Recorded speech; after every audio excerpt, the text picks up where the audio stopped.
I want to welcome you to the third episode of In Search of Miracles. Thank you for watching. Now, the story you're about to hear is the story of Army Sergeant Cresenciano Chano Garcia Jr., who was serving in the Army during the Korean War, and he was taken prisoner, and he was identified as missing in action, a prisoner of war. And after 73 years, his remains have finally been identified through the miracle of modern technology, and he will be coming home to Laredo to be buried alongside his mother and his father. Telling the story is Rolando Vera. I want to thank Mr. Vera and his family for allowing us to tell this story. And it is a story of miracles, many miracles that happened along the way to be able to finally bring him home after so many years. Enjoy.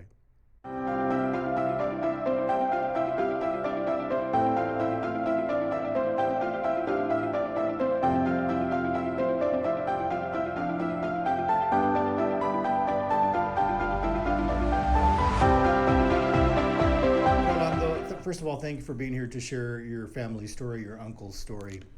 Thank you for having me. Tell me your earliest recollection of who Cresenciano Chano Garcia Jr. was to you. Well, he was my mother's brother, and I guess it was a real shock to the family to lose him, being the youngest and the only son. And but she did a tremendous job in keeping his memory alive. And as kids, I remember, our parents taking us over to Jarvis Plaza, and we, sit in the benches. There's a monument there with his name on it. Mm-hmm. And, she would make sure to keep his memory going. So when she passed, I knew she had never had closure. And, over the years, he really never left, my thoughts, or my aunts that lived were still alive. So it was a shock to everybody when we were first approached in 1998. My aunt was approached to submit DNA. They potentially thought they had a match, and let's. So your earliest recollection of who this man was, he was your uncle. Mm-hmm. Your mom had kept his memory alive, Right. and so he was on your minds because she made sure of the fact Right. that you knew who he was. Mm-hmm. So tell us, who was he? Army Sergeant Cresenciano Chano Garcia Jr. Who was Yes. he, Rolando? He was a young man, very handsome and very energetic, who, when his sister decided to move to Northwest Indiana, he expressed an interest right away in moving there with her. I guess he wanted to see the world. And when my grandparents wouldn't allow him to, he kind of decided the only way he'd see the world was through the service. And so he decided he wanted to, enlist. He was living in Laredo at the time. At the time, 17 years old. And he had a sister that moved to Northwest Indiana. And he said, I want to go, but his parents, your grandparents, Yes. said no. They refused to.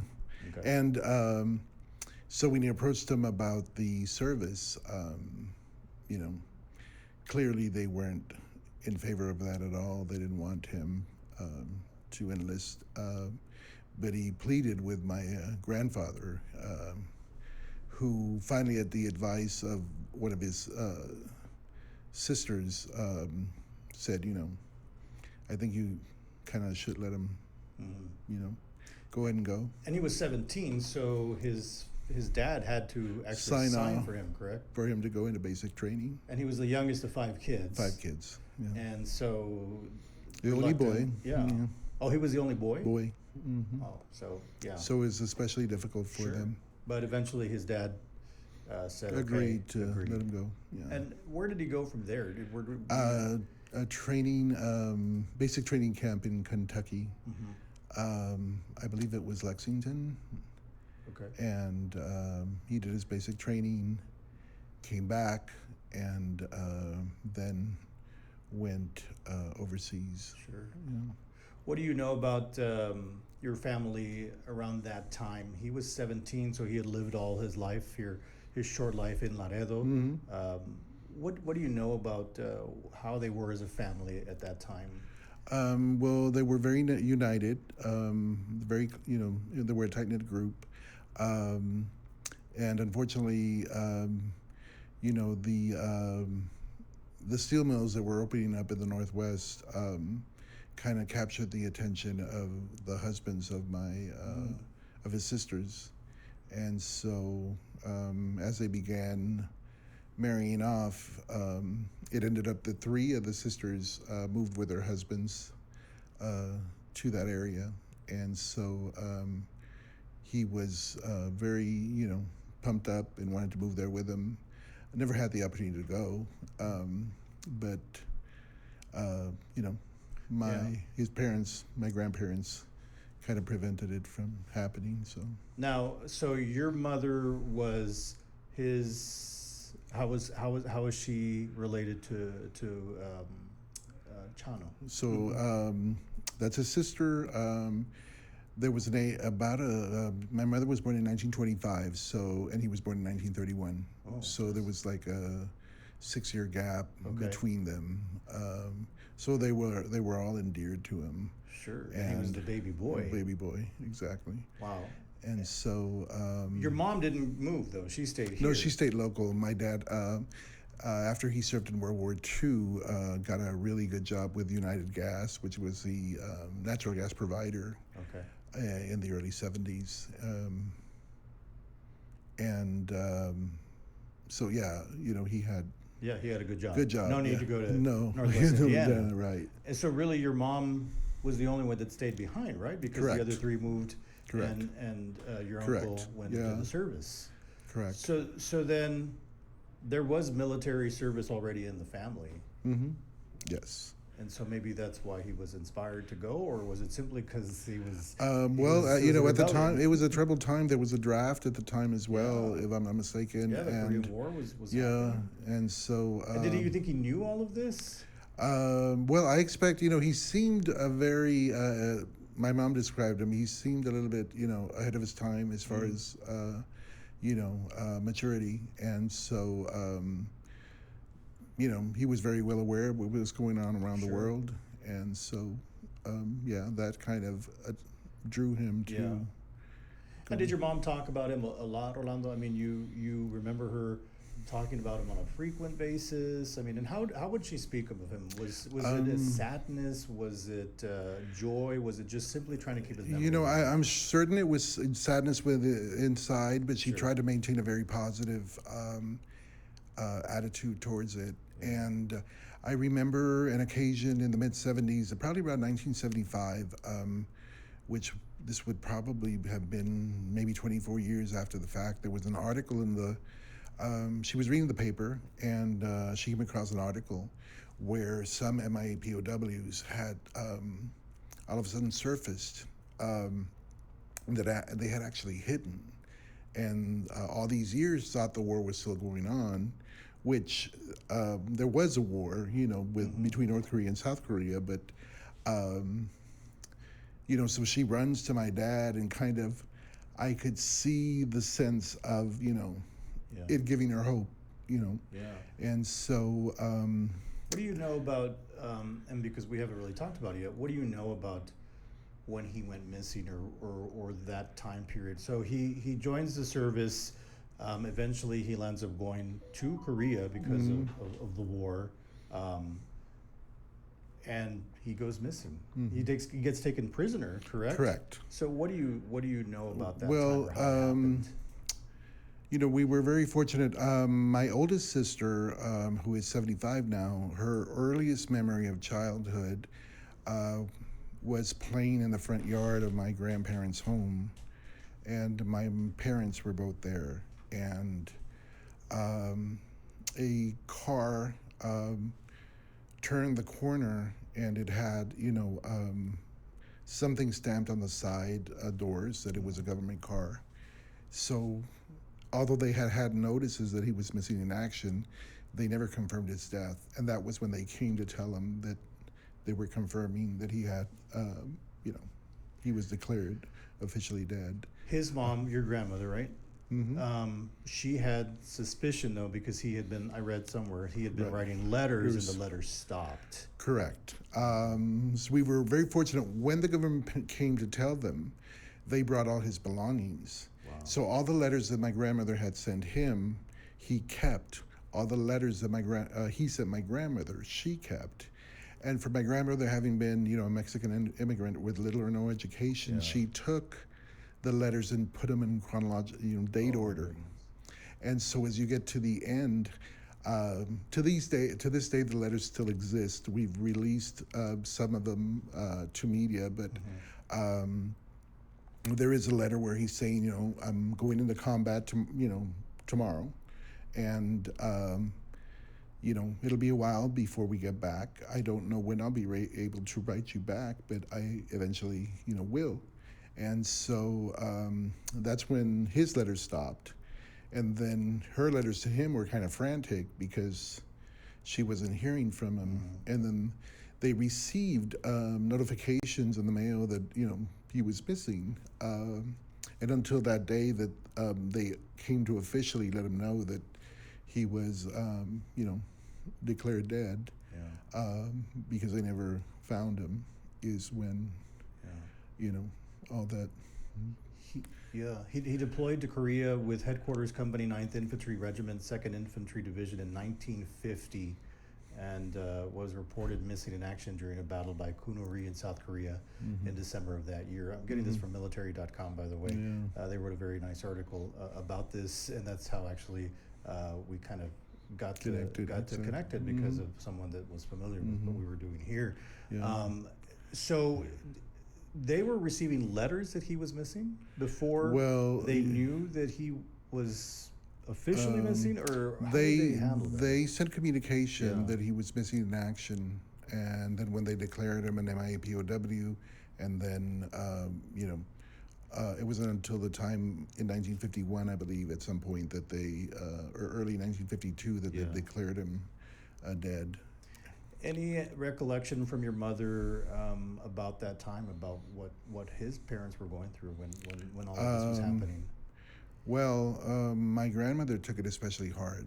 You know, she'd go dress in black and go to, you know, church, San Jose Church every day to pray over her son. There was a few living cousins that I still have that remember that time period. Although they're, you know, like I said, my sister's in her 70s. One is in his 80s, another is 81.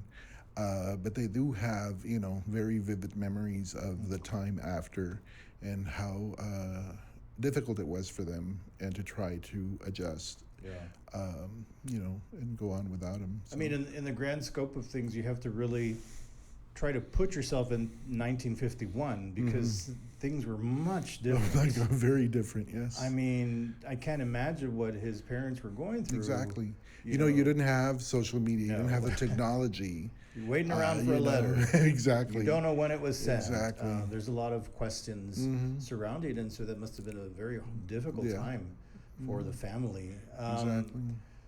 So, Cresenciano they finally declared that he has died. Yes, correct. And did they do anything at the time? Do you know? Did his parents have any sort of a ceremony? Well, since this was, you know, like I said, the number of missing as still today, and then there was so many other casualties. And this, you know, is right after the World War II, which there was a lot of casualties there. So they didn't necessarily, you know, couldn't necessarily keep up with having services. It was a common occurrence. Yes. Unfortunately. Yeah, and it was in the masses, so... but, you know, the same could be said during the Vietnam War. Sure. And...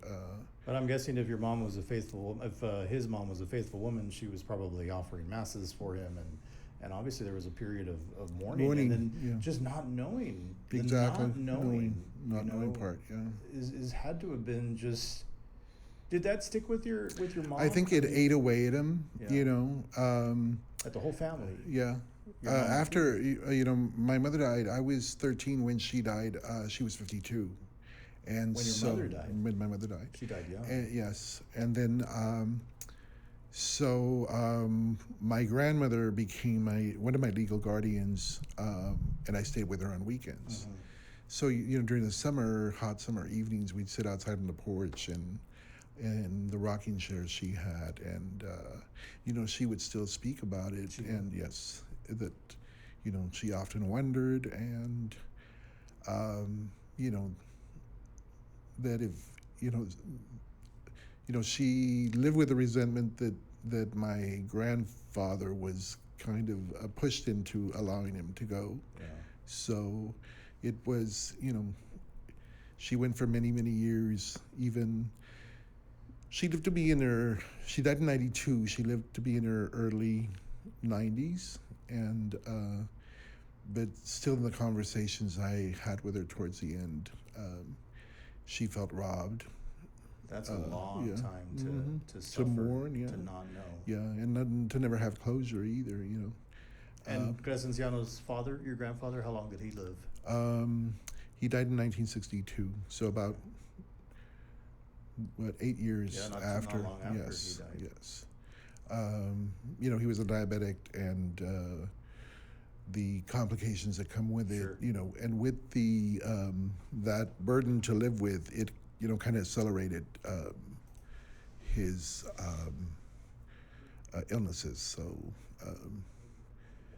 So unfortunately, both of his parents, Rolando, passed away without knowing anything. Without about ever what happened to having, him. And your all his grandmother. sisters as well. Oh, all his sisters as well. Yeah. Oh, that's true. Obviously. The last one died in 2011, I believe it was. So his parents, his sisters, including your mother, all passed with no clue as to what may have happened to him or where he may be. No. Just two of them, only two of them were alive in 1998 when they first approached us about DNA. And so how did that come about? How did they approach you, or who approached you? It was random. They were researching my uncle, because they had done matches. For whatever reason, he had his wisdom booth while he was in the army early on. They pulled his wisdom teeth. Okay. Which he was very young, I thought, for them to pull his wisdom teeth, and but it's what kind of helped, confirm that the Army had dental records. Wow! And who approached who when this first happened in 1998? Actually, a social worker type nurse appeared on my aunt's door. She lived in Hammond, Indiana at the time.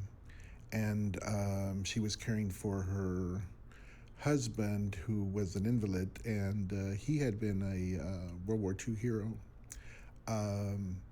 And so a knock came on the door, and this nurse, came, and she said, showed her credentials and said, "I'm from the U.S. government, and we would like DNA sample from you.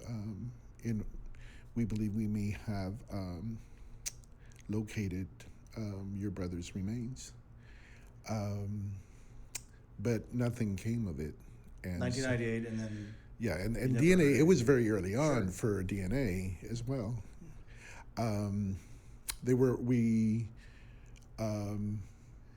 My cousins were approached in 2007. And so between 1998 and 2007, you had heard nothing. No. Were you aware? Was the family aware that there was an effort to identify remains from POWs, MIAs? No, actually, like I said, in researching my dad, I went through.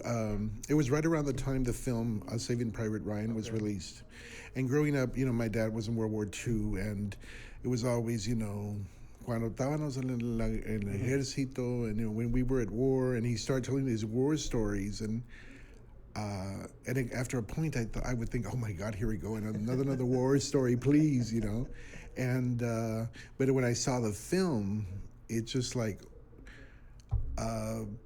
you know, I thought, what an idiot I was, at the time, not paying attention. And why didn't I pay attention? The film was so, you know, amazing. Of course, Steven Spielberg, why not? But it opened my eyes, and I started researching my dad and his brother, and so I stumbled upon my uncle's information, and that's technically when I became interested. I knew that they had started having through that website meetings, for relatives, and they would, they still do to this day. Throughout the course of the year, they schedule different cities they'll be in, and for anyone that has MIA POW relatives, they provide updates in case there's any. But in 1998, I didn't mean to interrupt you, I apologize. In 1998, they suspected that they knew where his remains were? They thought that they had identified his, the remains, and like I said. And you never heard anything back even after the fact? No, it was that span of time, and then they, while my cousins were at that meeting, they donated their DNA, and so nothing came of that until 2023. Well, what happened in 2007? So from 1998 to 2007, nobody heard anything after they approached them. What happened in 2007? So the results came back, and they didn't have a match. The results from 2007 or from 1998? From 2007. So why did they take the results in 2007? To see if they could find a match to some of the remains they had? Correct. Okay. They asked for additional, DNA, and then again in 2023. Now, I guess I should say that there are remains there's some in Hawaii, correct? They've so the remains in Hawaii came to almost 95% of his skeleton. They did indicate to us he had a horrible death in that where he was being held as a prisoner of war. The only thing missing were his feet.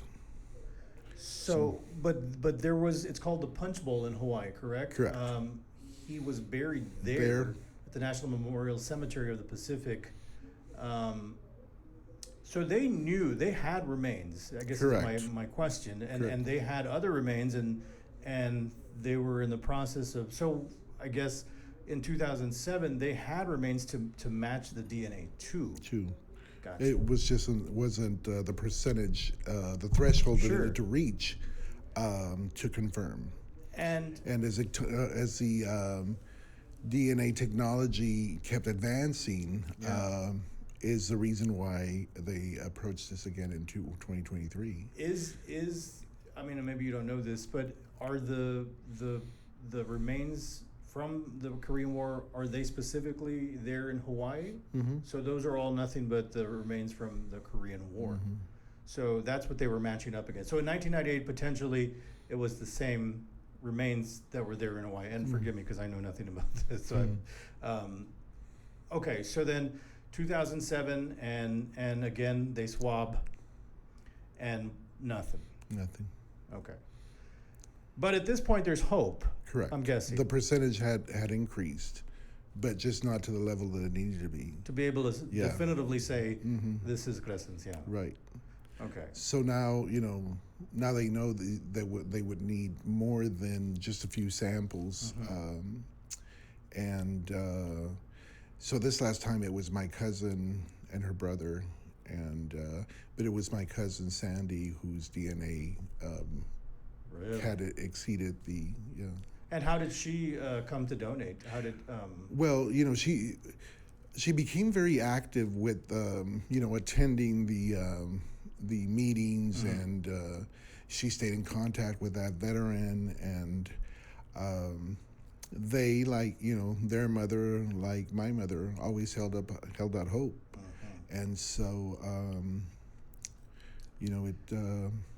it took longer than we anticipated, but so she donated DNA in what year? DNA was donated 98, 2007, and 2023. Okay, so your cousin Sandy donated in This last time. Yeah. And it was her. Did several other of your relatives donate? Her brother had also donated. Yeah. And who was she to Cresenciano? His niece? Yes, she's his niece, like me. And it was her. Nephew. Her DNA matched the remains that brought it over the threshold it needed to be, beyond the yeah. So tell me about that day that you all found out. So they were trying to get a hold of my cousin Joe, the eldest. He's 81, and they couldn't reach him. But of course, he's kind of had issues with hearing lately, and so they contacted my cousin Sandy and told her that her brother needed to go get a hold of him as soon as possible. And she kind of explained the situation, and she said, kind of have the remains been identified. What could this be about if it's so urgent?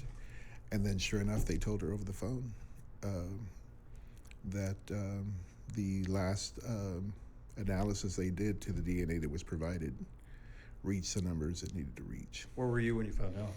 I was in San Francisco. But how did you find out? Well, she called me, and then I was kind of in disbelief. But she said, "What I'm going to do is share it on Facebook, and so it could reach as many of my connections there."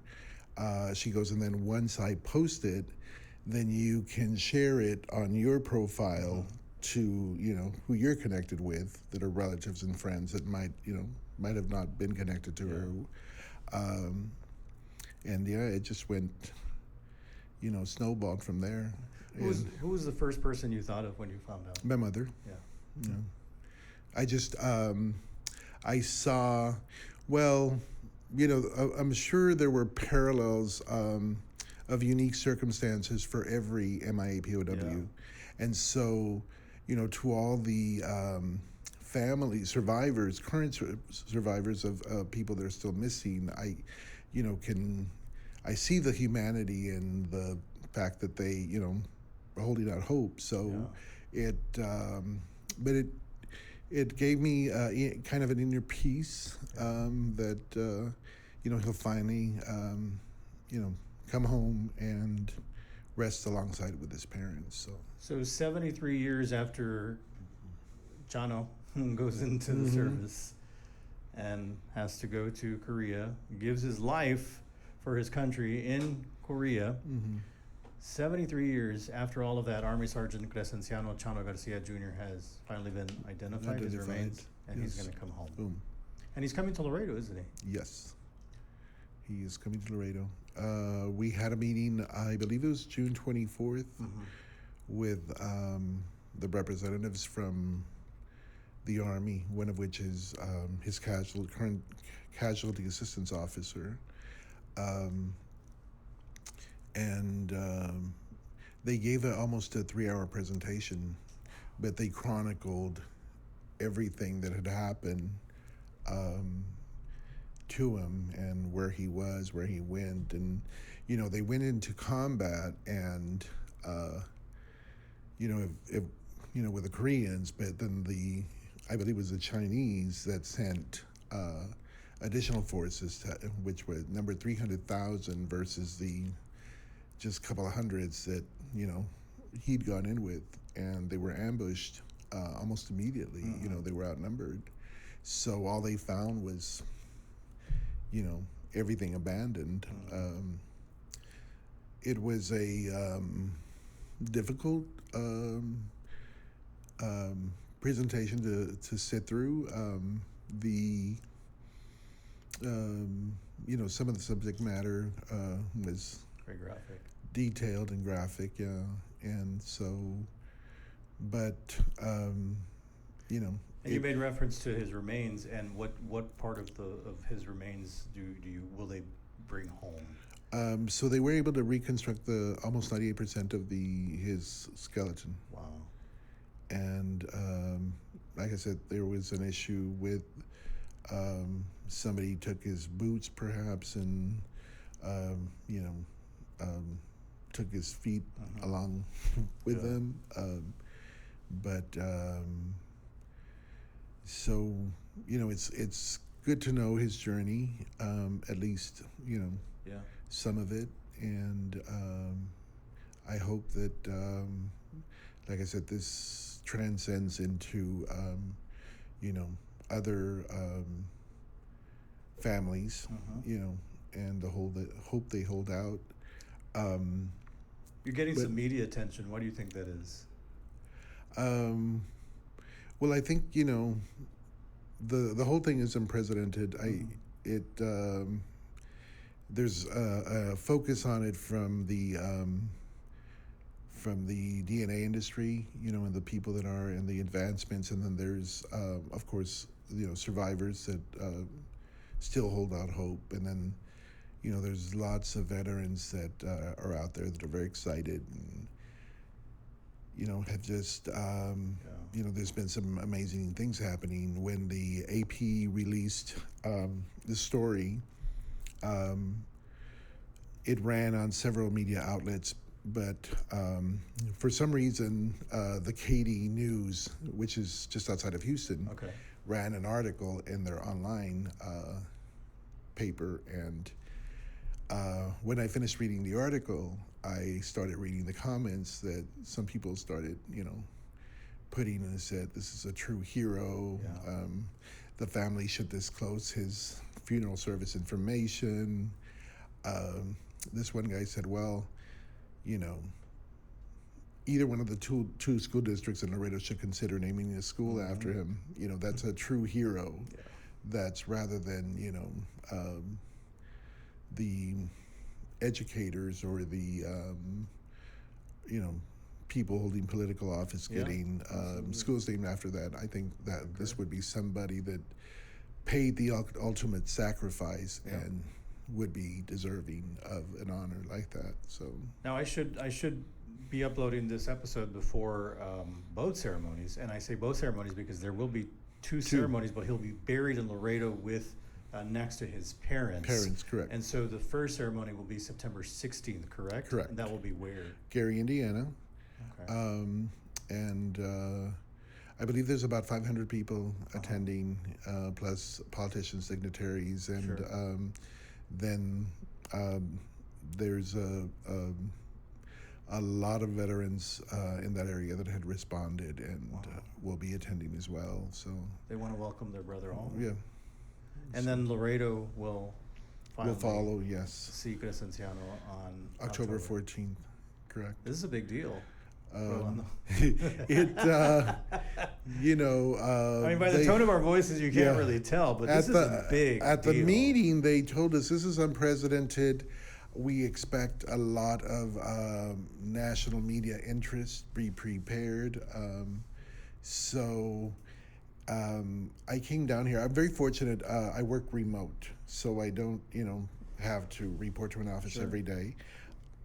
I just have to log on my computer and get my stuff and be wherever. And so I chose to come down here to, you know, get some of the events planned. And I met with Ricardo Quijano from the VFW, along with some veterans and someone from the Border Patrol and other groups. And on Sunday we did Sunday brunch, and we, you know, kind of came down consensus on the planning. And so today we went before the assistant city manager and several council folks, councilwomen, Alyssa Cigarroa, and a police chief, and David Garza, which is the head of the veterans in this area. And we had a very productive session and This is going to be a full military funeral. funeral. Correct. I mean, 21 gun salute, taps, yeah. mariachis. Who, God bless whoever the person was that donated and that wanted, Well, I didn't mean to interrupt you again, but the article I came across read, and I was going to share the screen, but my computer's not working. It was from military.com, and it reads: Korean War POW who disappeared returned to family 73 years later in Miracle. Name of the show is In Search of Miracles. And I think it's so appropriate since his mother was a devout Catholic, and although I'm sure she believed that for his sacrifice, his soul was with Christ, right. There's still the dignity of the body, and not having the body here had to have been immensely painful for her. But what about this whole thing do you consider it to be a miracle?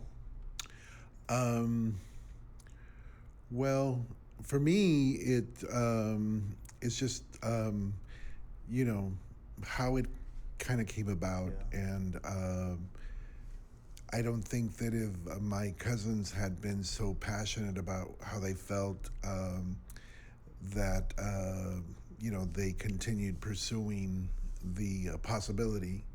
And even when the government kind of went periods of time without responding, or they kept pushing and religiously attending those meetings, sharing with others, and they were fortunate enough to meet that gentleman that I knew Chano was the first things out of his mouth. Where did they meet this person? In Washington, D.C. They had attended a meeting, and he was a veteran, and my uncle had gone through basic training with him. That's when he gave the Mexican coins to that he held for all those years. No, you didn't tell me that story. I don't think we talked about it off the air, and I think I read about it. But what's that story? So when they went to Washington and they met that gentleman, and who told him he knew my uncle, they kind of maintained communication over the years. And at one point, I guess they got to a comfort level where he asked my cousin for her home address. And next thing you know, she received a box, and it contained some coins that my uncle had come back from basic training. He went across the border and ended up with Mexican coins, and he took them back with him unknowingly, I believe. And then when he realized he had them, he decided to give them to his friend. And so he held them for that period of time, which was, by that point, 2007. So. And where was he from? Somewhere in the Northeast. I'm not exactly sure. And how did he know that your cousins were? They just happened to be talking to veterans, and it was that was a miracle, In researching this, we came across one of my sister's sons was served in the U.S. Army in the mid-'80s, and unbeknownst to us all this time, he actually went to the same basic training camp in Kentucky that my uncle went to. God. So there was too many. The friendships, so much spawned from for throughout this whole process, and it's just, it's remarkable. It was interesting that after that man sent her the coins that my uncle had given him, not too long after, the communication stopped from him. Oh my goodness! And so she, eventually came to the conclusion he had passed away somewhere along the way. But Rolando, you're going to get a chance to tell a whole lot more stories. I know you've got some other interviews scheduled. I appreciate you sharing what you have with us. There's a lot of intricacies we didn't get into. I'll let other reporters ask that. I'm not a reporter. No, but I'm saying, there's a lot to the story. But absolutely, the main focus is that I'm sure a lot of your family considers this a miracle. The fact that your uncle is coming home to be buried next to his parents. Do you think it's a miracle? I think it's a miracle. Yeah. I mean, all this time, at one point I thought, well, maybe through some miracle, something, will eventually, with all this modern technology and, so much in the, so much more technology that's going to be introduced. It's, the sky's the limit. And I think that was, partially the technology that brought us to this point. So 73 years, that's a long time. It's almost inconceivable what was going on in the world 73 years ago. Exactly. Your Uncle Chano was in the United States at some point in Hawaii, and now he's coming home. Oh, yes. May God bless Army Sergeant Cresenciano Chano Garcia Jr. May he rest in peace. And Rolando, thank you very much for your time. Thank you. I appreciate you having me. And in behalf of the Garcia family, the Garnett, Jimenez, Vera, and Vasquez families, thank you.